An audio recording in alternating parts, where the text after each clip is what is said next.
Ils m'ont dit ce soir-là, devant toute la famille, de me taire. La veuve. Voilà comment ils m'ont appelé. Comme si je n'avais été que ça. Comme si je n'avais pas bâti, pierre après pierre, tout ce qu'ils croyaient aujourd'hui posséder. Je me souviens du silence glacial qui a suivi, des regards fuyants, des sourires condescendants. Et moi, j'ai souri, posé ma serviette et je suis partie sans un mot. Je m'appelle Jeanne Martin, j'ai 64 ans, et je vis dans un petit village en Provence. Pendant plus de 40 ans, j'ai été l'épouse de Philippe, l'homme avec qui j'ai bâti une maison, une entreprise, une famille. À sa mort, j'avais cru que mes enfants seraient mon refuge. Mais ce soir-là, autour de cette table, j'ai compris qu'il m'avait déjà enterrée vivante. Tout avait commencé banalement, un dîner chez mon fils aîné, sous prétexte de discuter de la succession. Je m'étais fait belle, j'avais mis ma blouse préférée, vérifié mon rouge à lèvres 3 fois, et apporté ma fameuse tarte aux myrtilles que Philippe adorait. Je voulais que ce soit cordial, apaisé. Dès que je suis entrée, j'ai senti que quelque chose clochait. Marc faisait semblant de jouer les hôtes parfaits, sourire mécanique aux lèvres. Sa femme Claire trottait en talons autour de la table, donnant des ordres aux enfants, sans vraiment me regarder. J'étais déjà une étrangère. Nous étions 9 ce soir-là, autour de cette table en bois massif que Philippe et moi avions offerte à Noël quelques années plus tôt. Je croyais encore que ce dîner servirait à mettre les choses à plat. Mais quand Marc a ouvert la bouche, tout est devenu clair. On pense que ce serait mieux de simplifier les choses. Je compris tout de suite ce que « simplifier » voulait dire. Alors calmement, je demandai « Et l'avocat, qu'en dit-il de la fiducie ?» Claire, sans lever les yeux de son téléphone, murmura d'une voix acide « Tu es juste la veuve, Jeanne, tais-toi pour une fois. » Le silence tomba. Mon cœur battait à tout rompre. Mes mains tremblaient sous la table. Non pas par peur, mais parce qu'en un instant, tout ce que j'avais donné m'a semblé piétiner. Je les ai regardés un à un et dans leurs yeux, j'ai vu l'ingratitude, la cupidité. Plus personne ne me voyait comme femme, comme mère, comme bâtisseuse. J'étais seulement une gêne, un obstacle à éliminer. Alors, sans un mot, j'ai reposé ma fourchette. Je me suis levée. Je suis partie. Je n'ai pas pleuré, je ne voulais pas leur donner ce plaisir. J'ai laissé ma tarte sur le comptoir, intacte, et j'ai marché jusqu'à ma voiture dans le froid de ce soir de mars. La tête haute. Sur la route du retour, le silence de la campagne m'enveloppait. Pour la première fois, en 43 ans, ce silence ne me faisait plus peur. Il n'était plus synonyme de solitude, mais de paix. En moi, une idée germait déjà. Il n'avait pas la moindre idée de ce que j'étais capable de faire. Cette nuit-là, je n'ai pas dormi. Assise dans le vieux fauteuil de Philippe, enroulé dans le plaid qu'il adorait, je revoyais la scène en boucle. Tais-toi la veuve. Comme si je n'avais plus de voix, comme si je n'étais plus rien. Vers 2 heures du matin, incapable de rester immobile, je me suis levée et j'ai traversé la maison jusqu'au placard où Philippe et moi avions toujours rangé les papiers importants. Je l'ai ouvert, fébrile, sans trop savoir ce que je cherchais. Je voulais une preuve que je n'étais pas complètement à leur merci. Et tout au fond, derrière les contrats d'assurance et les vieux livrets de famille, j'ai trouvé une enveloppe blanche, épaisse, avec un mot écrit de la main de Philippe. Pour Jeanne. Mes doigts tremblaient en la saisissant. Philippe n'était pas du genre à écrire des lettres tendres, mais quand je l'ai ouverte, j'ai trouvé une feuille soigneusement pliée et une liasse de documents officiels. La lettre disait « Si tu lis ceci, c'est que quelque chose s'est mal passé. » J'ai pris mes précautions. La maison, les comptes, tout est à ton nom. Ne les laisse pas te voler ce que tu as bâti avec moi. S'ils essaient, fais ce qu'il faut. Ne te tais pas. Pas cette fois. Je suis restée longtemps à relire ces lignes. Puis j'ai pris les documents et les ai étalés devant moi sur la table. Ils étaient tous signés, enregistrés. Philippe avait tout prévu. Tout était à mon nom. Et c'est là que je me suis dit, demain, ils comprendront enfin à qui ils ont osé dire de se taire. Et vous, qui m'écoutez ce soir, d'où venez-vous? Et vous, avez-vous déjà dû vous battre pour défendre ce qui vous appartient? Racontez-moi votre histoire, je vous écoute toujours. À 3 heures du matin, j'ai appelé mon notaire. Je lui ai dit que j'avais trouvé les papiers.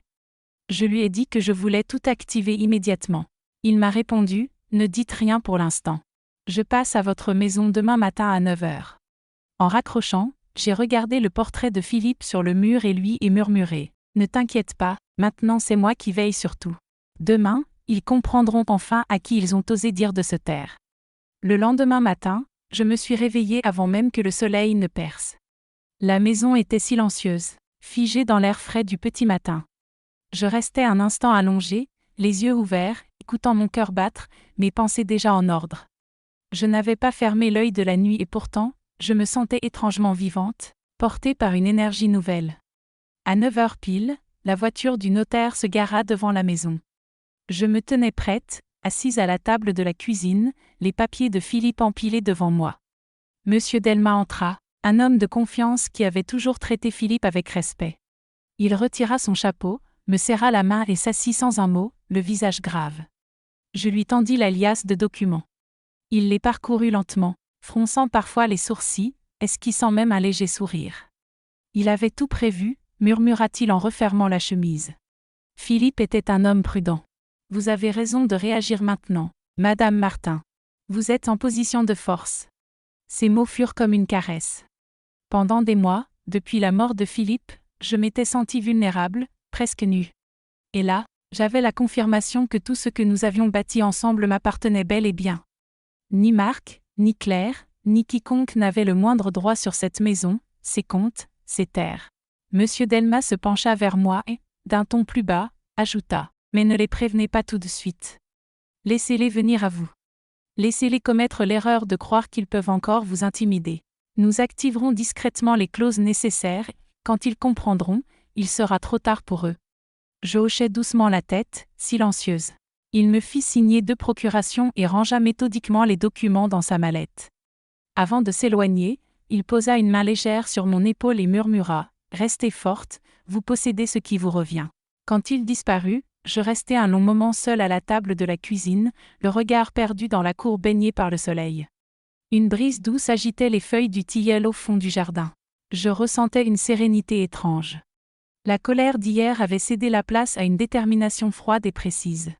Dans les jours qui suivirent, je fis tout pour préserver les apparences.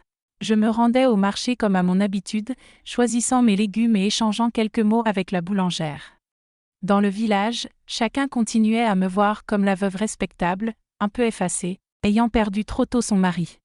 Et moi, je souriais légèrement, confirmant cette image.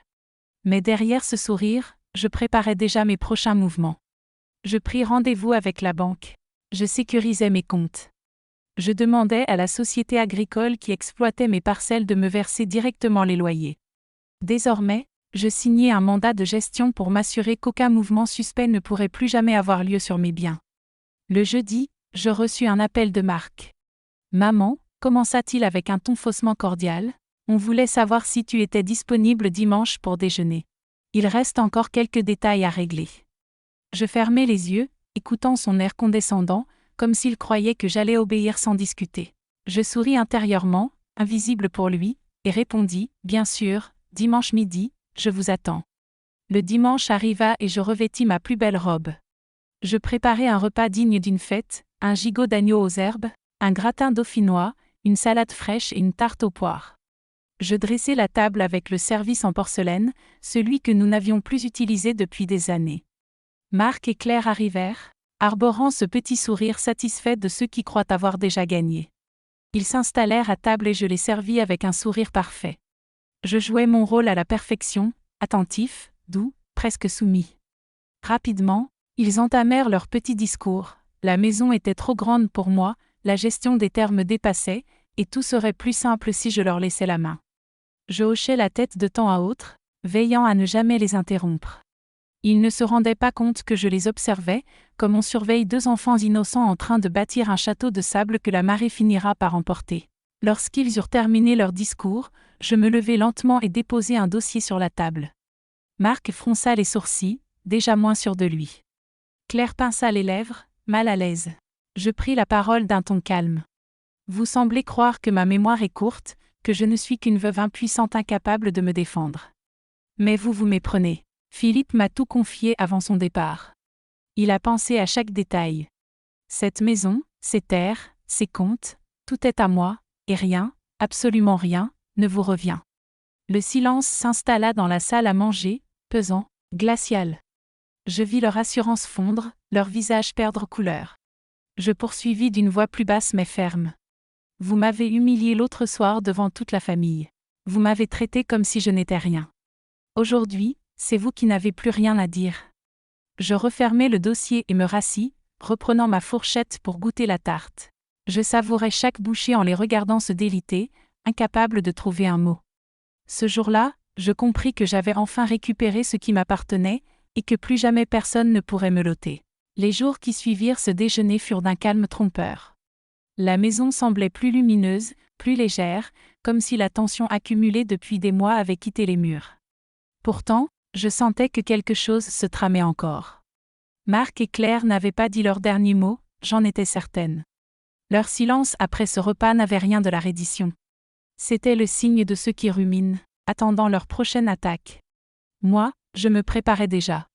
Je poursuivais ma vie comme à l'accoutumée, fidèle à ma routine minutieuse, le marché du jeudi, la messe du dimanche matin, mes promenades sur le chemin bordé de lavande à l'entrée du village.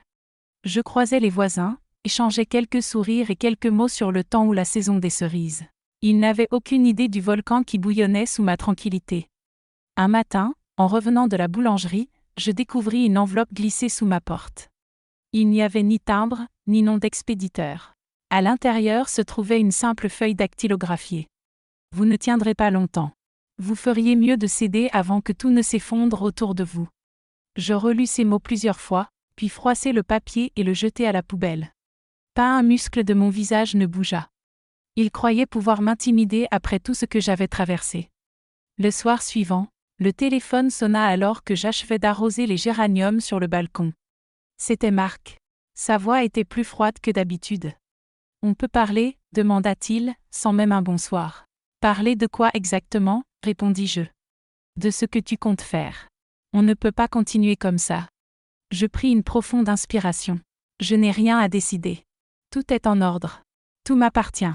C'est toi qui devrais réfléchir à tes prochaines étapes. Ne joue pas à ce jeu, maman, lança-t-il, presque menaçant. Je raccrochai sans un mot. Cette nuit-là, je ne dormis pas. Je parcourais la maison dans le silence, relisant les papiers de Philippe, vérifiant chaque signature, chaque cachet officiel. Tout était parfaitement solide, mais je savais qu'ils allaient tenter quelque chose. Le surlendemain, en me rendant à la mairie pour retirer un document administratif, l'employé m'informa que Marc s'y était présenté la veille, demandant des copies d'actes de propriété et tentant de consulter les registres. Je souris intérieurement. Il se débattait, mais il ne trouverait rien. Je décidai de les devancer. Je pris rendez-vous avec mon avocat à Marseille et passai la journée à préparer la suite. Nous rédigions une sommation interdisant tout transfert, hypothèque ou vente sans ma signature expresse. Je signai également une requête pour prévenir la gendarmerie en cas d'effraction ou de menace directe. Le soir venu, je rentrai chez moi, épuisée mais sereine.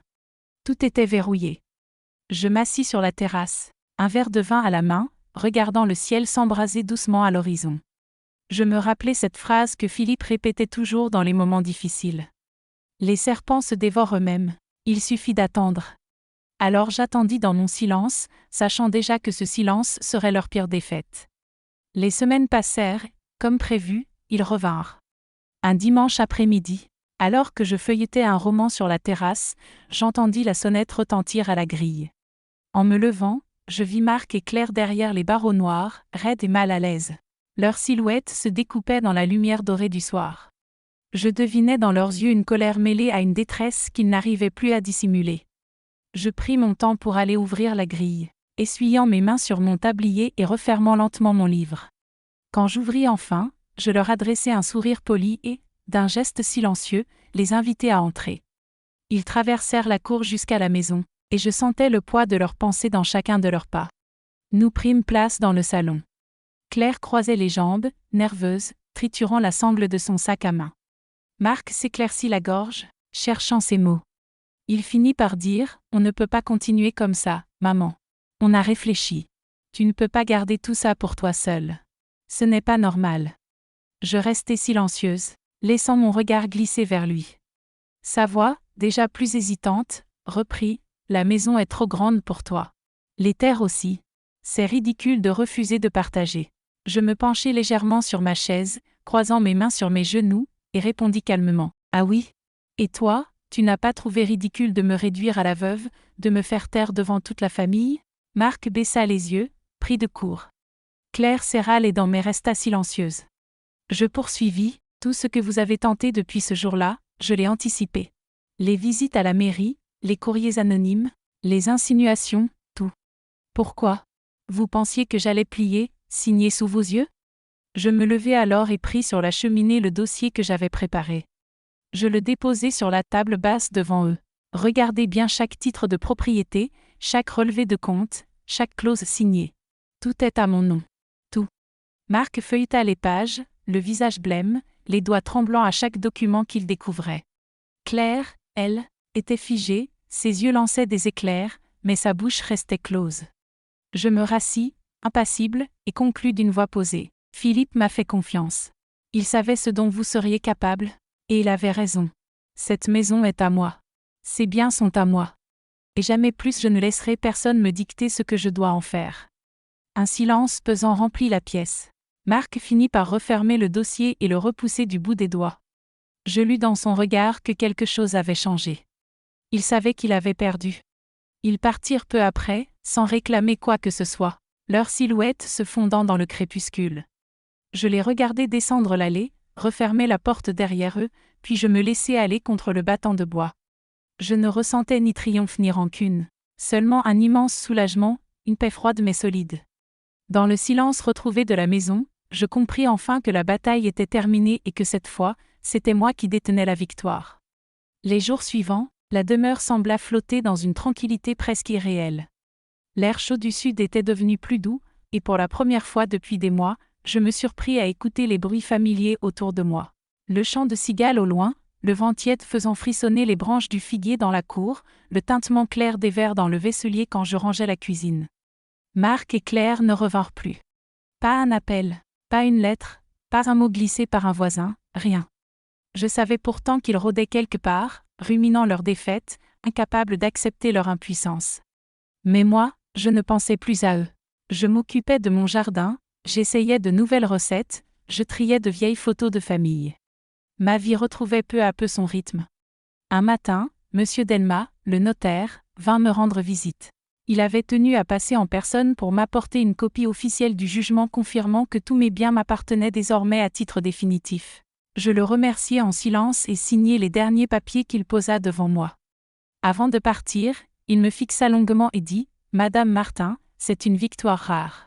Ne la gâchez pas à nourrir des regrets. » Je hochai la tête, touché par la sincérité de ses mots. Quand il quitta la maison, je restai un moment dans le vestibule, seul, les documents entre les mains. Je les relus encore, et à chaque ligne, le poids de toutes les humiliations passées semblait s'alléger un peu plus. Cette même semaine, je décidai de réaménager la maison. Je rangeai au grenier les vieilles affaires de Philippe. Je fis repeindre la salle à manger dans un jaune pâle lumineux et m'offris un nouveau fauteuil pour la terrasse. Une voisine, en me croisant, me lança « On dirait que vous rajeunissez, Jeanne, ça fait plaisir à voir. » Je lui répondis par un sourire sincère. Oui, c'était exactement ce que je ressentais. Une nouvelle énergie m'habitait. Le dimanche, je me levais tôt, non pas pour eux, ni pour Marc ou Claire, mais pour moi-même, pour célébrer ma force retrouvée. Je dressais la table sous le figuier, nappée de blanc, avec ma plus belle vaisselle. Le vent apportait le parfum de la lavande et la lumière matinale baignait la cour d'une clarté douce et tranquille. Je prenais le temps de savourer chaque bouchée, chaque gorgée de vin. Mes pensées revenaient sur le chemin parcouru, les nuits d'angoisse, les humiliations endurées, et les mots cruels prononcés ce soir-là, « Tais-toi la veuve ». Et maintenant, j'étais là, droite, solide, pleinement debout. L'après-midi, je flânais dans le village, saluant des visages connus, achetant un bouquet de pivoine chez la fleuriste. Un vieux monsieur me sourit et dit « On dirait que vous avez trouvé la paix, Madame Martin ». Je répondis simplement « Oui, je l'ai trouvée, et plus jamais personne ne me la reprendra ». De retour chez moi, je posai les fleurs dans un vase, puis m'installai sur la terrasse face au coucher du soleil. La lumière dorée enveloppait la campagne, une brise légère agitait les branches autour de moi. Je fermai les yeux un instant et murmurai dans ce silence retrouvé. Ils ont voulu que je me taise, mais c'est mon silence qui les a fait tomber. Pour la première fois depuis longtemps, je me sentais pleinement vivante.